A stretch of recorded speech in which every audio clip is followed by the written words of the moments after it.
Alright, I like this little drill a lot to kind of choke up on it and let it be your angle there. That looks really good. And that elbow, see how that's so much more down than it usually is, isn't it? So that's the biggest thing, is get that elbow down and wide at the same time. And you can use that on the same on the through swing. See, that should rotate enough that that point's all the way over there as well, while the right shoulder is still down, because you want to pretty much keep your posture.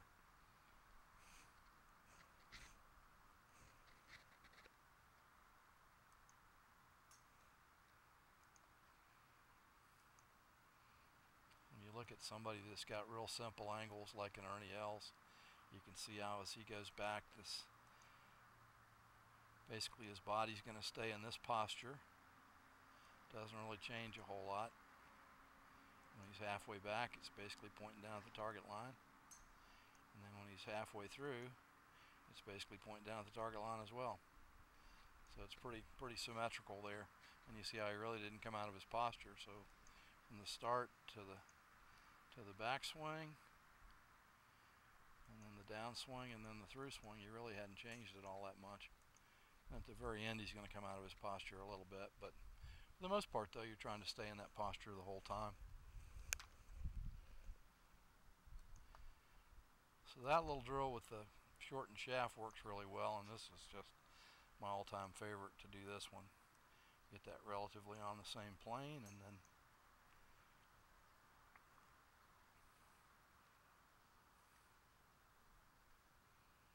shoulders take you back, right elbow down. How much different that is already? That just looks so good. And the top of the swing, you just exaggerate as much as you can, because that's as close as I've ever gotten at the top, by the way. So it's, if you get there, we're good, because it doesn't take much to get that back on plane for the downswing, as you'll see. Boom, you're right back on plane. Now we're coming down underneath it. Shoulders are square, hips are open, and we can see a little touch of left forearm showing.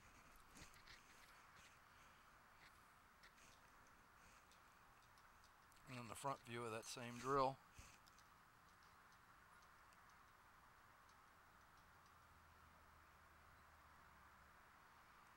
There you go. Just a little bit more shoulders, a little less shoulders, a little bit more hips.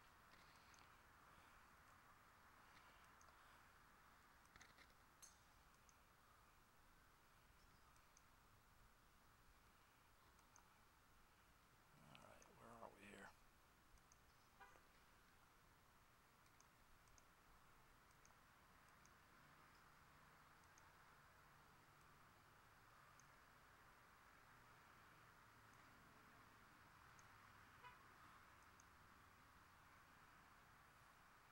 So now just thinking about the, and you can see he still needed just a fraction more with the shoulders, so you can see a little bit more forearm.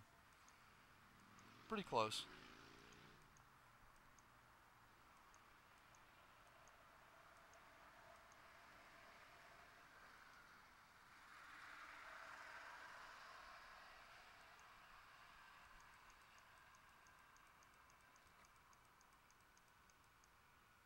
Big difference right there. So that's, you know, perfect, as I say, would have this pointing right down towards the target line, but that's ridiculously close.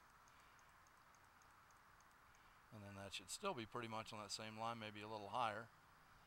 But watch on this downswing now how much better it is. See, it's just so much different on the downswing because of the improvement on that backswing. That's not the before picture, is it? Wait a minute. No, I get the wrong one. I picked the wrong one. I thought that was one of the after pictures. That looked pretty good. I was going to say, wait a minute.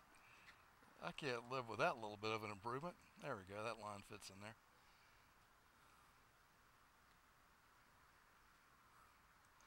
Yeah, there you can see you're picking it up more. That was an interesting improvement just on those two, though, wasn't it? Mm-hmm. But this is really big up here. So this just, watch the difference on the downswing, because your right elbow is more down. Now this drops right on the forearm. And this one doesn't. Steep. Yep.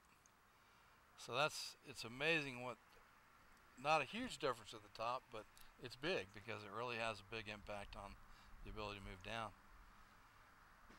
And then a lot of people say, well, that club's perfectly on plane because it's square parallel to the target line, but it's just not coming from the inside enough. And then, like I said, just got to keep working on that left elbow. Yeah, I'd love to see you get a piece of foam or elastic or something that you can tie on there. I'm going to have to buy another one of those things again. I can't believe how many of those I bought.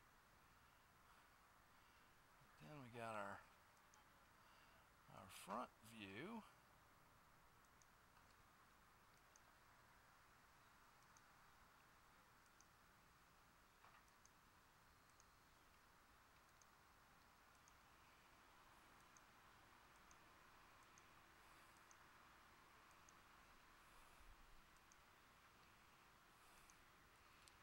So just by getting that little bit more lean there, you got back in the box. Isn't that weird? And you thought you were still exaggerating, but it just wants to slip back. That's just natural. But now with that setup position, you don't have to do much of anything except turn, and you're in a good position on the backswing.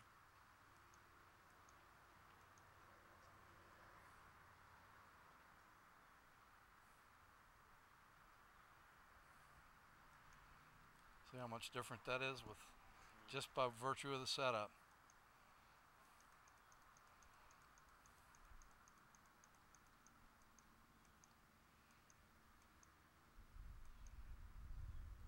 And that's just leaning more forward. It's still not as much as it could be. Like I said, this has got a little bit of a forward lean as well. They don't stop it exactly the same. This is slightly before the ball, this is slightly after the ball, and your hands just seem to be leading just a little bit more. But we just got to do a bunch of those, and I guarantee you, if you got a little piece of elastic or something to tie around the elbows, some rubber band configuration, that would work wonders. Because then you'd kind of be stuck. You'd be getting rope burn there if you didn't rotate a little bit. It would teach you to rotate a little bit more. We ever talk about doing curls at impact? That's kind of a silly thing, but it's actually, if you had a 5-pound weight, I got one in the car, I'm not going to take time to get it, but if this were a 5-pound weight with a weight on either side, if I'm swinging that back, then you can kind of see where the angle's going to begin with. And then as I come back down here, if I've got this elbow out, I can do reverse curls, but I got to rotate all the way over here to do a regular curl. So that would be a good image, because if your shoulders end up over here, you go, wait a minute, that's too much for the shoulders. So I would just take it right to here and just do a curl. So that way you're here and then curl it up. And that way you can see your shoulders are very passive. Kind of have to use your imagination with that, I guess. So you take it back to the top again. And there you can see that that's rotated over, so it's pointing in the right direction. And as you kind of hold it right there, look at the shoulders. See how the shoulders have, look at your shoulders are a little bit active. So your shoulders should be still kind of back here a little bit. There you go. That's it. There it is. That's the idea. And then that curling action gets the elbow doing what it's supposed to be doing as well. Same thing. It just is a little bit different emphasis on the impact, and it might trigger that to get that curling feeling there. Thanks. But definitely that left arm could rotate a wee bit more.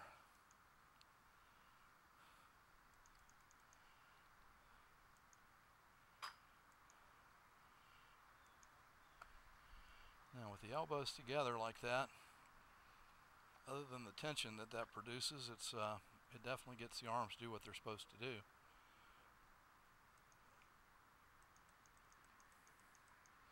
Pretty hard not to do that correctly as far as what the elbows are supposed to do.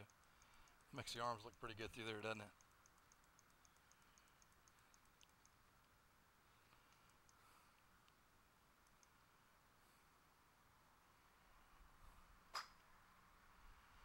And this drill is kind of silly looking, but it's a good one to feel 3 feet to 3 feet, because that connection is 100% for 3 feet.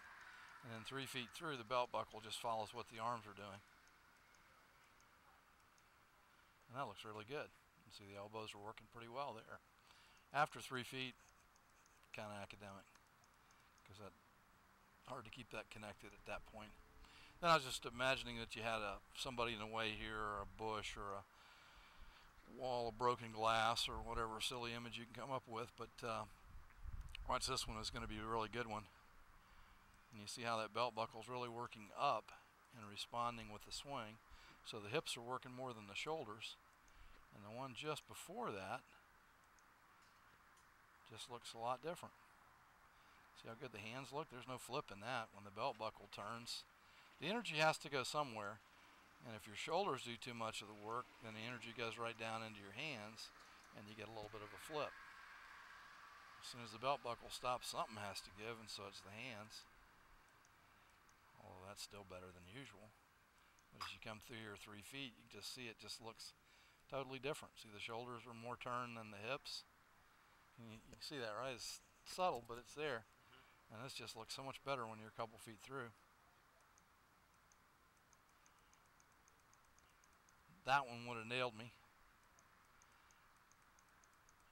And you can just see how the belt buckle ends up well in front of the nose, whereas here it doesn't. Dad used to call that belly up. Jackson's real good at demonstrating belly up. But that's a good one to check, just to see if you're getting to the quarter position. You should be able to miss a wall, and you should be able to get the belt buckle up. And that's back to the beginning.